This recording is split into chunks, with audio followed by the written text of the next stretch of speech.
Welcome to Wow, a Women of Worth. I'm Michelle Martin. Good to have you in the studio with us today. I wanted to do something completely different around the theme of beauty this evening, to look at contemporary ideas of the nexus of beauty and women with the help of some literary minds. The theme for this year's Singapore Writers' Festival is the prospect of beauty, and everyone in the studio is going to be part of the Singapore Writers' Festival in some way, shape or form. So I'm happy to shine the spotlight on my guest this evening. Raksha Mattani is a part of Aware's We Can campaign. She's a facilitator for the Body Language Workshop. Right, Raksha? Welcome. Thank you so much. Good to have you here. Also joining us is Mark Nair, who is a poet, a musician, and I'm particularly looking forward to an event he's going to be putting together called the Agaration of Empathy. Yeah, that's right. So I have to aga the Aga. empathy. Aga. I love the title, and I hope you'll explain to us a little bit about what that's about in just a while. And also joining us is Tay Soo Ching, writer, screenwriter, journalist, actor, and recently she has stepped forward to read her poetry for the first time, and that's April this year. Is that Soo Ching? Is there a story behind that, Soo Ching? Yes, Michelle. Joshua Ip, who is a published poet, invited me to join a Singapore Poetry Writing Month group on Facebook, where we posted a poem a day responding to prompts from Alvin Pang, Pooja Nancy, and himself, Joshua. And before that, I had just written poetry for myself, mainly because I write films and plays mainly for a living, but also because my mother is a published poet, and maybe I made a conscious decision to avoid that space until my rebellious years were over. Well, glad that happened, and we want to find out more about all your work in just a while. But this evening, we're talking about what all the talk about Renee Zellweger's appearance tells us about beauty and our world. So what I did was I looked at all the headlines that were out there, and I thought, since you're all literary minds, we could riff on these headlines. Okay, so I'm going to start with The Telegraph. And for the listener out there, in case you've been hiding under a rock, Renee Zellweger's really been in the news recently. She says she's happy. People say she looks different. The public commentary has really ranged. All started from Renee Zellweger's appearance at the Elle 2014 Women in Hollywood Awards recently. And that started the commentary, which ranges from the vacuous to the thoughtful, from Time Magazine to New York Times. So my question to my panelists, we'll start with, why has so much been made of Renee Zellweger's appearance, in your opinion? We're going to go this way, so we'll let Mark start. I think. What does that say to you? The fact that there's been just so much talk about Renee Zellweger and how she's looked. Well, celebrities are always placed under a microscope, for better or worse, often for worse, and the paparazzi, they're unrelenting in how they, in the gaze, and so every little change, every small detail gets magnified. And amplified, in this age of social media and news is just passed and repassed on, and different news outlets play it up to different extents. Raksha, is there a gendered perspective to all this talk about the way Renee Zellweger looks? I mean, are we talking more about her appearance because she's a woman? Would we be? Oh, definitely. I mean, her appearance is suddenly so important because she's a woman, because she's held to a higher standard of beauty by the industry, whether or not she's a celebrity or a regular common person. There's so much response to the notion of plastic surgery, that it is capitulating to the beauty industry, that it's giving in a sign of her giving up. But I really think that regardless of whether she has had plastic surgery or not, it is reflective of this desire for control over her own image. The beauty industry constantly interferes in our own lives. Even when we look in the mirror, our reflections belong to someone else. We are constantly comparing it to the iconography of the beauty industry that is presented to us every day. And we lose control over how we see ourselves. And I think, for me, what she's doing is is quite powerful, even because she's reclaiming how she looks at herself. Whether or not a plastic surgery is involved, right? That's besides the case. Yeah. But you think that your reading is that she's reclaiming the way she looks. Yeah. That reminds me of a quote by Naomi Wolf, who will be in town, by the way, for the Singapore Writers' Festival. And you'll hear her on this show next week. Naomi Wolf in The Beauty Myth said, "She wins who calls herself beautiful and challenges the world to change to truly see her." Okay, I want to put the question to Tay Suching. Suching, when you read about the whole Renee Zellweger controversy, what first came to mind about notions of beauty? From what I understood about the ruckus, a lot of people were upset because Renee Zellweger shot to fame playing roles of plain Janes. She was Bridget Jones. She was, the unlikely person to get the guy or to achieve success. And so her legions of fans may have cheered her on because they identified with that. But that speaks to me about fandom and how it's about the fan. It's about the fan's desires and aspirations and projecting that onto someone who might not necessarily share that, who becomes just an empty vessel or a blank screen for the fan to project their own fantasies onto. That's so interesting. I like that point. But at the same time, isn't there a conceit there? We pretended that she was plain Jane, but she was always a movie star. Gorgeous, yeah. Renee Zellweger playing the plain Jane, right? Yeah. Okay, the Telegraph's headline was, "It's okay to talk about Renee Zellweger's facelift." So my question was, is it? Is it okay? Don't answer that question because we've got about 40 minutes of the show left to go. News.com.au says, she looks different. Yes, she should. Do you think part of all this is ageism? As if a woman is supposed to be unmarked by time? One of the entertainment reporters was saying, we love Renee because she has these pouty eyes. And he was, I think, he didn't really say it, but you could, kind of feel that he was shocked that now her eyes were a bit rounder. And maybe it's kind of like anti-beauty or anti-plastic surgery. Maybe that was what we loved about her pouty eyes. And that was what made her, endearing to us. And now it's gone. Mm-hmm. So I think we were all, the entertainment world in general is stumped. Why would you do that? Because you're not exactly trading up, per se. Mm-hmm. Yeah. So now you look like other actresses. You don't look like Renee. Renee does not look like Renee anymore. Mm-hmm. Yeah. What was your own immediate response when you first saw a picture? Truthfully, when I first saw the picture, I was like, "Oh, that's interesting." And I thought that, did you do a double take to think? Yeah, I she did does look actually, changed. and I thought that her eyes were what was something outstanding about her, and then that kind of high cheekbones as well. And I was like, okay, but why? If she had surgery, I would like to know why she had surgery. But if it's just a matter of time, then it's time. It happens to all of us. I really liked what Russell Brand said about the whole issue when he said, you know what, I'm paraphrasing, he said, she looks like she's been touched by time, as would anything, as would a city, as would an apple look 10 years later, anything except a burger from a fast food chain, because that never gets touched by time. I thought that was hilarious. Okay, so, when you take a gendered reading, Raksha, to what Renee Zellweger could have done to herself. The Mirror says, forget the global hysteria. Renee Zellweger's new face looks great. Does it to you?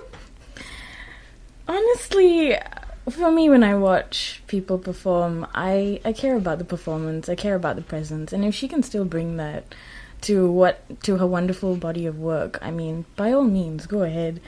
I personally have no investment in her face. And I think that's the assumption that everyone's riding on as well. We're all invested in her face. We're all buying that brand that's been sold to us for so long. And ageism in the media and in the movie industry is also a relinquishment of that brand. We're losing it, right? And to some extent, we understand the pressure that she's facing in show business given this backlash. I mean, from my reading of things, no wonder there's a real fear of aging in Hollywood if she steps out several years after her last public appearance and gets this reaction from the whole world based on the way that she looks. Suching, when I read you this headline, what is your opinion? Is it just me, or does Renee Zellweger look exactly the same? Oh, no, she doesn't. I mean, when I read the article and saw the picture, I thought, oh, this is a hoax. That's not Renee Zellweger. But if she has been touched by time, so be it. I think, Singapore's foremost plastic surgeon, Waffles Wu, came forward to say he doesn't think she's had any work done except to her eyes, and that the rest has just been weight loss and age. And when you come to a certain age, he says weight loss can really impact the way a woman's face looks. Yeah. And so be it. It's her face, it's her business, it's what she wants to do with it. I don't see people giving Sylvester Stallone and David Hasselhoff a hard time for having had Jack a lot Nicholson. of work done. Has Jack Nicholson had work done? Yep. No, he hasn't. But, he leads with his belly, and he seems extremely overweight, and he seems fine with it. But we don't see headlines around the world of, look at Jack Nicholson. He looks nothing like how he did 10 years ago. Right. Or Hollywood's heartthrob, George Clooney. If you watch Out of Sight, which he starred in with Jennifer Lopez, or ER, early episodes of ER, his face was so soft.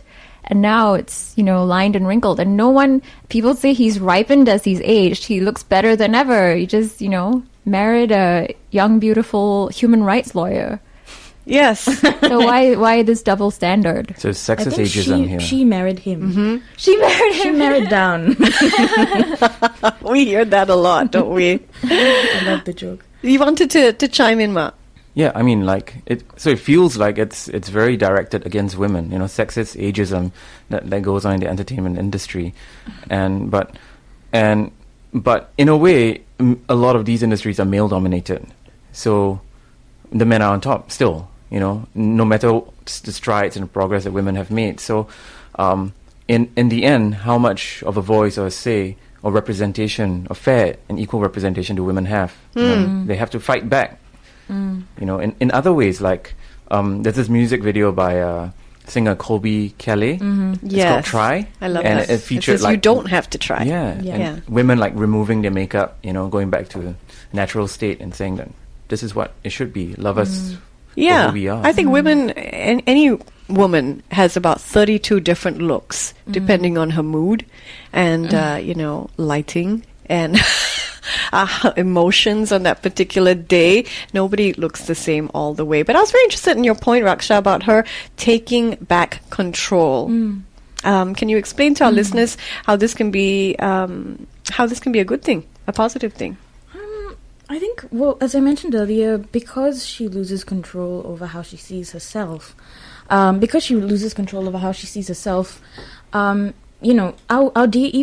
even our daily rituals, beauty rituals, can be ways of reclaiming that sense of self, that sense of control.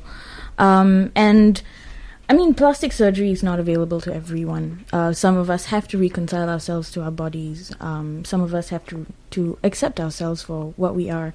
And that's always a struggle. And I think what's so wonderful about Colby Calliott's video is that it reaffirms for people who may not have these resources that Renee Zellweger has, to try in different ways to look at themselves differently. I mean, they're facing, as we talked about earlier, they faced perpetual, consistent messages from the media that they're not good enough, they don't look good enough, they need to conform to ideals of fair and lovely, or have radiant skin, as if we radiate from within. I mean, we're not light boxes, right? We're people. And there are these cultured and racialized ideals of beauty that affect us all, and that don't allow us to see ourselves as who we are. So I want to acknowledge that what Renee Zellweger did was an act of reclamation, but I also want to affirm people's other acts of reclamation, smaller acts of reclamation on a daily basis, of saying, no, I'm not going to accept that message. I'm going to be okay with myself. I like what I'm wearing today. I'm going to take a selfie, and then I'm going to post it as the outfit of the day and reaffirm how I look. Well said, well said. We'll come back with more of your thoughts in just a while, right here on Wow. Raksha Matani, Mark Nair, and Tay Suching on the panel. Stay tuned. Add to your Wow Factor with Michelle Martin in the Wow Club on 938 Live.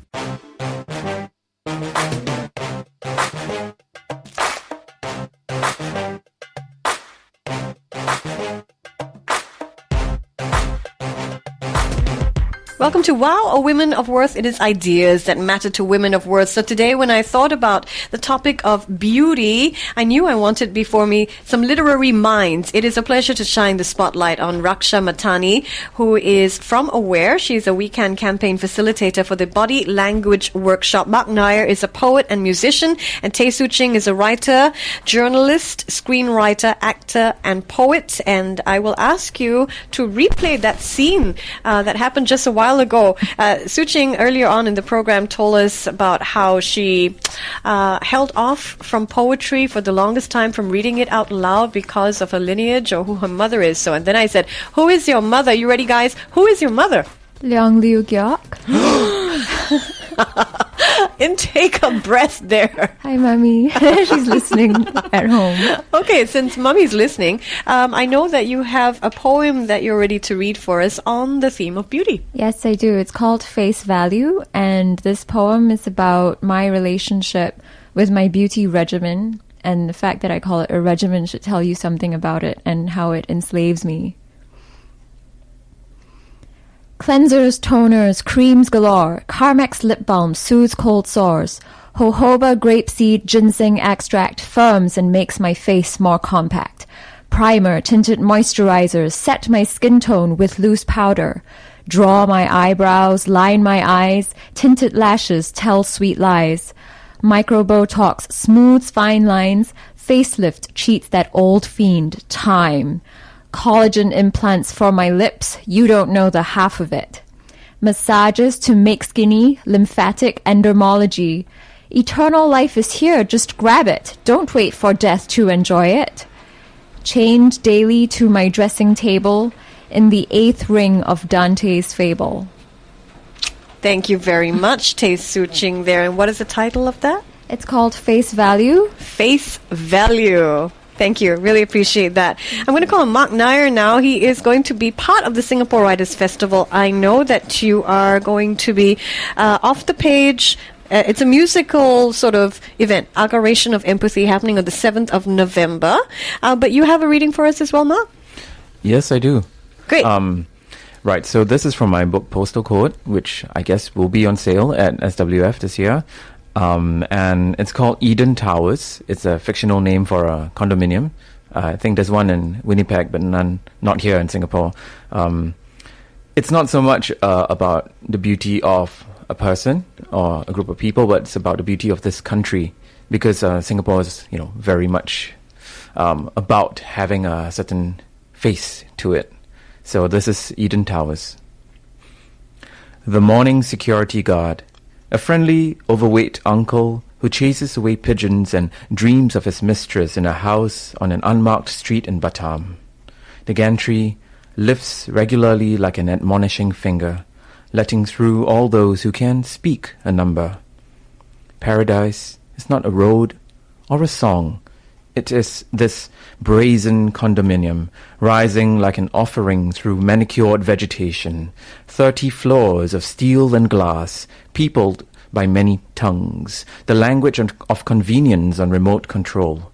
A temple of satisfaction, although debt is written deep into the beams, pasted over by long loans, lifetimes of sweat. The incense of our fathers is less than holy now. They lived by faith on the years of their words, before we made air conditions for this nation, snaking firmer bites from a glossy state of unripened fruit. Mark Nair there, and you can hear more of him at the Singapore Writers Festival. Raksha, I know that Aware put together a series of workshops to help bring out the writer in members of the public who decided they wanted to sign up over the course of a month. Tell us a little bit about the curated works that will be performed by the writers themselves at the SWF. So we came together with the National Arts Council and various other groups to work with their participants on empowering young women and girls through creative writing. And what we wanted to focus some of the content of this writing on was their own experiences of gender stereotypes, gender-based violence in their own lives, whether direct or indirect. And the workshops, there was a series of workshops with various groups, a youth group from NUS Yale NUS, Yale NUS, and there was workshops with Gender Equality is Our Culture, a local Malay Muslim group that works with AWARE. There was also participants from HOME, the migrant workers NGO, and as well as members of the public that came together for these series of workshops. So it all culminates in this event on the 6th of November, 7 p.m. at the National Museum of Singapore, Ceylon. And it's one of the off-the-page events. It's entitled Body Language, that features a series of curated works from these writers who are reading and writing their poetry for the first time in public. And for them, I think it's been an incredibly powerful experience to explore their voices in a safe space, to explore how there has been a material manifestation of beauty in their lives, financial strain on the individual, how it feeds into disorders, body dysmorphic disorders, self-esteem issues, the inability to perform at work, at school, in relationships, talk about their experiences of violence, physical violence, not only physical violence, but the more invisible violences like psychological, financial, sexual violences that are not so often talked about. And for some of them, I think it's been an incredibly powerful process to come together and put their stuff to the page, and then step forward and identify their work in the process of performing. I think maybe I'll just share with you in one of the workshops. We discussed various themes: violence, memory, freedom, beauty, and there was one instance where I think collectively a group of 14 participants reacted negatively to the word beauty, saying that they don't identify with it, that it brings about terrible connotations for them, that from day one they've been told that they're not beautiful, they're not good enough, and that sense of, and this is a mixed gender group, that sense of disempowerment because of the beauty standards that we see every day is so real, and it takes form in our everyday interactions. It has real impact on our lives that often we don't see. So I think the workshops have been, even for me, an incredibly wonderful learning process. Listening to people, learning how to listen to people, and hold safe space for them to talk about these things. Very interesting about the standards of beauty. Even as I was listening to your poem, Suching, I was thinking of my own regime and how many of those lines or those ingredients that you talked about we adhere to. And it becomes a ritual, and sometimes that ritual can be comforting, and then at other times it can be enslaving, as you mentioned. So I want to ask about standards of beauty in Singapore. I want to broaden the discussion. So we started by talking a little bit about Renee Zellweger's appearance and what all that talk about her face tells us about beauty and the world. But if we localize it just to Singapore, do you think there's a standard of beauty? And how do you interact with that standard, or how have you seen it played out in the lives of people that you know? Well, I think we definitely have a different standard of beauty in Asia as opposed to the West. We don't really physically chase celebrities or abuse them or try to get all the dirty details, but a lot of it happens online. We have a very I wouldn't say a reticent culture, but it's a keyboard warrior culture, and I would say that men can be very vicious online, in the forums especially, and that really it's very a first response, and we question that you would even put down that first response into print. I mean, online print, and it's very damaging. Do you think the rise of the selfie is leading to higher standards of self-imposed standards of beauty almost? I think it depends on how mediated the selfie is. How naturally taken it is, or whether it's a posed selfie or unposed, if you know what I mean. No filter. What's an unposed selfie? Well, taken against a mirror with minimal lighting or angling to accentuate the best possible angle. But still your gaze directed at yourself, so to some extent there's some posing going on, right? Yeah. It will always be, but there are certain angles where the gaze is more pleasing. I mean, as narcissistic as the selfie culture is, I kind of love it because it is diversifying what we look at in terms of the kinds of faces, the kinds of people that we see, the kind of gender expressions that we see, the kind of, different standards of beauty. I in don't different think it's cultures diversifying, even. if I can just weigh in here, because I think a lot of the time when I look at images of bloggers, they all seem to tend towards one image here in Singapore. The female bloggers. Elfin-looking. Long hair. Yes. Big eyes. A certain anime sort of look, but that's just bloggers. But I see your bigger point there, and what I look at when I look at advertisements in Singapore is I sometimes bemoan the lack of diversity of faces that we Exactly. identify with as beautiful. Yeah, and you often see so many models looking pan-Asian, slightly Asian, and even what do we mean by Asian? Do we mean ethnically Chinese? Do we mean ethnically North Indian, South Indian, ethnically Malay? There's a lack of diversity that's sort of diluted even by this culture of fairness and this culture of radiance that we're all looking for, that's repeated again and again. I started with Naomi Wolf, one of my favorite authors, the woman behind the beauty myth, who will be in Singapore for the Singapore Writers Festival, everybody. Yay. And you can hear her here on WOW next week as well. And she said the Victorian woman became her ovaries as today's woman has become her beauty. So I'll leave you to chew on that. A woman defined by her ability to develop a family line, and now how do we define women? Well, there's so much food for thought at the Singapore Writers Festival, where the theme this year is the prospect of beauty. I like the hope there, the prospect of beauty. Can you share with us a little bit about what each of you will be bringing to the festival? So, Suching, tell us about a bit of the panel discussions you'll be part of, or the readings that you will be providing. I'll be part of a poetry reading on beauty called The Beholder Has Many Eyes on the 5th of November, Wednesday, at Molly Roffey's Irish Pub, and it starts at 6 p.m. And I'll be reading out Face Value and a free verse monologue called Made of Horror. And also a short film I adapted with my film director friend, Wee Lee Lin, from a Gopal Bharatham short story, Homecoming, will be showing at SMU at 8:30 p.m. on the 9th of November.